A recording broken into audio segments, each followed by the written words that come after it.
News Radio 700 WLW. Joel Patterson is here. He's a workplace expert with the Vested Group on news that we'll start with this. Ghosting is not just for dating anymore. Gen Zers are ghosting employers like hell right now. And it's not just, to be fair, not just Gen Zers, although they do it the most. Baby boomers, Gen Xers, millennials ghost occasionally, but Gen Z is leading the charge here. Something like 3 in 4 workers said they've ignored an employer in the past year. 9 in 10 said that they've flaked out during an interview. I'm not quite sure what that means. And another 8 in 10 said, hey, well, I got the job, and I never showed up for work because I got a better offer. Joel Patterson with the Vested Group on this. Welcome to the show. How are you? I am well, thank you. Always a pleasure. Yeah, thank you. Let's dissect this just a little bit here. First of all, look at the numbers, and you're saying that 87% got through the interview and then never showed up. 9 out of 10 said that they've flaked out in an interview. 3/4 of them said that they've ignored a prospective employer and just kind of blew them up. Those numbers seem really, really high. They seem really high to me, too. And I think that it's just that there are people saying, yeah, I've done these things in the past. I don't think it's a common thing for them. Now, I have personally had people not show up to interviews. I had one person call, actually, the day before they were supposed to start and decline the job, but never to where somebody just doesn't show up. And I look at this and I think, all right, there's a couple things going on. One is either Gen Z or the like are entitled and completely uninterested in what their career looks like. Right. Or the other option is that employers have kind of fallen behind on relating to the only demographic that's growing right now. And that's obviously a concern as well. You don't want to denigrate an entire generation for these kind of things, but it does seem to be happening a lot more with the newer kids coming out of school, showing up to interviews a little sloppily dressed. Maybe their hair's not combed. They haven't done any research. Again, it's not everybody that does this, but we've seen it happen more often, and it's something that's consistent enough that it certainly makes you wonder if the stereotype doesn't exist for a reason. Yeah, I'm with you. I don't buy that those numbers are what they are. I mean, 9 out of 10 sounds insane to me, but certainly I think there's something there. And how do you make sense of this, and what's behind this? Well, I think a lot of this comes down to just how the generation looks at careers in general. On one hand, they're very quick to say what they think, regardless of how it's going to be received. They don't really seem to worry too much about the repercussions of just asking for something that may be a little out of norm. But they also, I think, they come by this naturally. If you go back a little bit to the pandemic where they were remote, probably remote sometime in school. Maybe they've had a remote job out of college or even during college that didn't require them to actually show up in person. And then all of a sudden they get to a new job and they've got to interact with people and they don't have those skills. Yeah. And they haven't learned them in college. They haven't learned them through their parents or through family or anything. And it's a very difficult thing for companies to invest in because it takes a long time. And they're recognizing that, well, these are good people, but we're going to have to spend another 3 or 4 months just getting them onboarded and ready for their career. And that's something to take into account because obviously that's not free. Yeah, I think, too, on that point, Joel Patterson, is, I look at Gen Zers and just by the nature of social media and their life being total digital natives now, that if you have a social platform, you have many social brands out there and everyone's a brand now. So that means you're interested in you. There's some narcissism there. There's instant gratification. There's ADHD. And I could totally see why someone goes, okay, well, yeah, but I got a better offer over here. So, I'll see you later, man. That's the culture. That's the society in which we live today. We're very fickle. Very much so. And when you look at things like work-life balance, even though personally I've always kind of hated that term because it makes it seem like one is good and the other is bad, it's still valid, right? People understand what we're talking about. And the younger generation is definitely more interested in making sure that they work to live and don't live to work.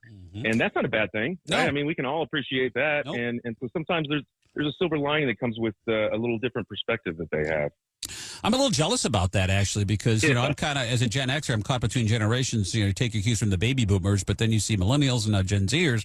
And I said, yeah, I think there's something there. Now, granted, you can't spend it all now because you've got, at some point, you're not going to be able to work anymore and you've got to do something in retirement. But, enjoying it along the way, I see countless baby boomers that are like, well, when I retire, I'm going to work, I'm going to work 18-hour days, 6 days a week, and I love what I do, and then you get older, all of a sudden it's like, I don't have anything else going on. I've never taken a vacation. You're proud for not using sick days, even if I'm sick, and I don't think that's the right approach. I think Gen Zers get this right. They do, and I think that a lot of times, and I'm a Gen X as well, and a lot of times it's easy to sit back and say, well, I had to do it, so they need to do it, right? And kind of put the onus on them to change. And the reality is, we have to change. I mean, they're the generation that is growing. They're coming in, taking, this year, Gen Z is going to pass baby boomers in the workforce. Mm-hmm. So I mean, just that all alone tells you that, hey, we got to get on board and recognize that change is good for everybody in some ways, but it's also very difficult, and we've just got to face it. No, if you're a baby boomer, you're a Gen Xer, maybe older millennials, you're supposed to bitch about the younger generation. That's how it is. We're all supposed to complain. Right. I don't know what they're doing. When I was your age, like, well, guess what? We weren't that. It doesn't work. That model has never worked where you tell them, when I was your age, I had to, otherwise, we wouldn't be making cool and new stuff all the time. That goes hand in hand with that whole thing, and people don't understand. It's just, our generation, it just doesn't stop in time. This is the most entitled crap I've ever heard. And when you're older, you've got to learn new ways. You got to learn some new school stuff. Nothing wrong with being an old head, but if you're a stubborn old head, I think that's a problem. Joel Patterson, workplace expert with the Vested Group. He's in for Bauke this morning. She's got the day off. We're talking about ghosting, not just in dating, but in the workplace. Gen Zers especially, now notorious for not showing up for the first day of work. Some of the numbers that came out, and we both put an asterisk next to these because neither Joel nor myself think that these numbers are accurate, but again, kind of give you an insight. They seem overinflated that, 8 out of 10 got through an interview, signed a contract, or said, yeah, I'll hire, and then simply not show up on the first date of work. And that number seems awfully, awfully high. We talked about the reasons behind that, the narcissistic nature of social media, today's culture, whether it's all about you and not anyone else.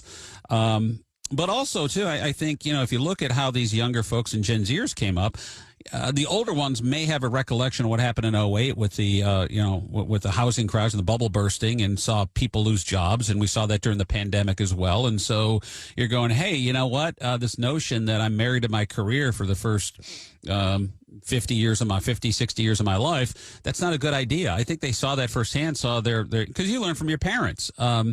I remember my dad being in the steel industry, and him losing his pension got wiped out literally overnight back in the 80s. And I said, well, I don't want that to happen to me. And so I invest in things. I don't expect a pension. I like the 401k. I've got other avenues in real estate for that too. So you learn from what happens, and not only the mistakes, but also just the life and what happens, not through any doing of your own, to those who came before you. And I think that's true here.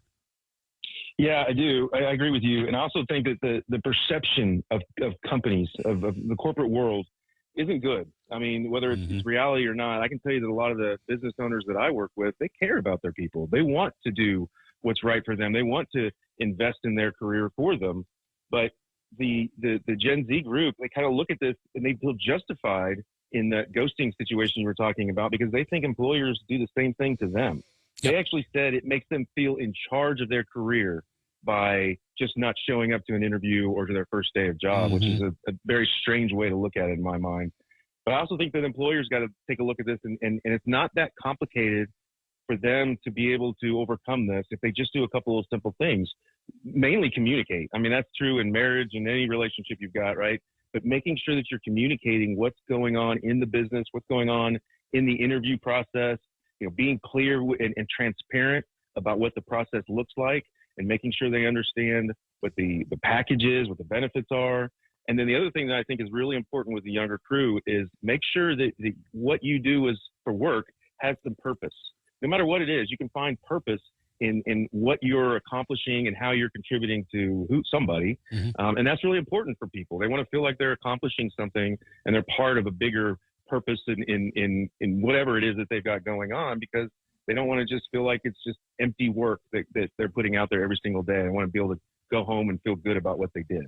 Joel Patterson filling in for Julie Bauke this morning with a career segment on 700 WW Scott Sloan Show, Career Wednesday. And the first time in my life, I don't think I've ever seen the employer-employee balance this out of whack in favor of the employee as opposed to the employer. That's feeding this as well, going, well, if I don't show up for work, guess what? I've got 10 other job offers. Well, so what? Yeah, you know what's even crazier is the other kind of trend that's been going on lately. Not only are they thinking that, but they're willing to record whatever conversation they have with their employer when they're telling them they're quitting or when they're getting let go, and then publishing that on social media. I mean, it's chaos. Well, that's driving it too. And people see that and go, okay, I can top you, and now we've got a contest to see who can who can quit quicker. But if you hold all the cards, I'm not saying employees hold all the cards right now. Then that gives you agency to be able to do that. However, and we all know this because we've been around a while, my man, it's cyclical. So when the market flips the other way, I'm wondering how these folks are going to be able to deal with that. Yeah, it's going to be tough. They've gotten a little spoiled, but that's how you learn. I think it's just a matter of them recognizing that they're going to have to make a change at some point. They're going to have to adapt. Just like we are, right? And sometimes it only play out for so long. The other thing that they don't think about, especially in these people that are recording stuff, is that's out there forever. Yeah. And in the world these days, you really can't get much of a reference when you call to validate employment. You get dates of employment, maybe if they're rehirable, and that's it. So the way to investigate whether or not this is a good candidate for you is online. And all of that stuff is going to be out there forever. And I'm not sure that in 10, 15 years, they're going to really appreciate that that's what comes up first in a Google search of their name. Yeah, if it sounds like a good idea, give it a day or two and talk to somebody, maybe a little bit older, somebody like yourself, Joel Patterson, and say, is this a good idea? I mean, it feels great at the beginning. Everyone wants to go in and go out in flames and go out, on top and say, I finally screwed the man. That's kind of like the American dream of employees. But doing it is not always a good. Now, when you're old like me, I can do it. Who the hell cares? I'll just save it for when you're old and disgruntled, not when you're young and disgruntled. And I think that's the difference right there. So yeah, use your head, be an adult, say, okay, I can't be posting this online. And what'll happen is the way you get back at them is leaving and getting more money and living a better life and have a better quality of life. That's ultimately how you wind up. That's what your revenge is. It's not as sexy as posting, but it serves the purpose well. And that's the revenge factor right there. And just careful, because the market will turn the other way. It always has. And I think there's a little bit of, quite honestly, having been fired a few times, I don't know if you have been, Joel, and downsized. And it's companies, almost all companies I've worked for anyway, and individuals for that matter, they get mad when somebody quits and leaves and go, oh my God, you can't leave us, so we're family. But they have no problem when it's budget time cutting you out of it. And so, we see that game. We've been through that before. And this generation's going, yeah, I get your BS and I'm calling you on it. And I kind of admire that a little bit. I admire it too. And I think a lot of that is with large organizations, right? Most companies are small business. And so that's where most people are employed. And I don't think that happens there quite so much. But you can't read the newspaper in a day without seeing some layoffs happening around the world. And a lot of times what's frustrating about that is a few months before you saw that same company hiring 20,000 people. Yes. And now all of a sudden they're late, and that is what brings that stereotype around for people that think that corporations are just bad, evil monsters, right? And maybe some of them are, but I still like to believe that people are running those businesses, and most of those people actually have good intentions and want to treat their people well. Yeah, you hear stories all the time about somebody, sexual harassment or the culture or whatever it is, and that's true. And those businesses wind up getting weeded out, and then they wind up paying a very, very heavy cost for that too. But I think mostly they want to get it right and realize that, our employers are critical here, and if we have the best of the best and can offer a competitive, not better, salary and benefits package, and we're going to get the best talent, and it's going to raise all ships, and we're going to be very, very profitable. But there's still knuckleheads out there that don't get that. I think it's all them. Joel Patterson, enjoyed having this morning. Joel's with the Vested Group. And we talked careers this morning. Julie's got the day off. Although I'm liking you better. I might fire Julie and have you on every Wednesday. What do you think? Bring it on. I'm ready her? for you. Why don't you call her? I'll give her your number off there. You I'll can let call her know. That she's been let go. I got you. No problem at all. Appreciate you, brother. Thank you, Joel.